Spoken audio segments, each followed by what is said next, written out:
talaga maintindihan kung ano ang nangyayari at sino ang namamahala sa palasyo na imbes na tutukan ang sadyang problema ng bansa kung ano-anong pinapasukan na paghihiganti at pang-aapi. Hindi kami naggalaban, hindi kami nakipag ah, ah, tunggalian sa napakahabang panahon, halos 4 na dekada, para lang mang-api ng iba. Hindi ito ang turo ng aking ama. Kaya hindi ko alam kung saan to nanggagaling at hindi ako papayag ng ganito.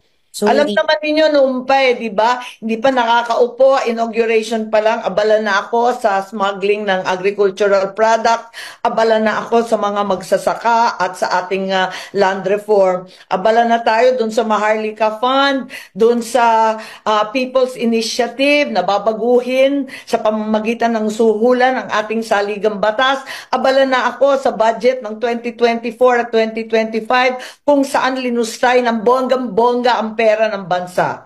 Kaya hindi ito bago at siguro maintindihan na lamang ako na hindi na tama ang landas ng administrasyon na nanghihinayang talaga ako para sa akin malaking trahedya sa amin to.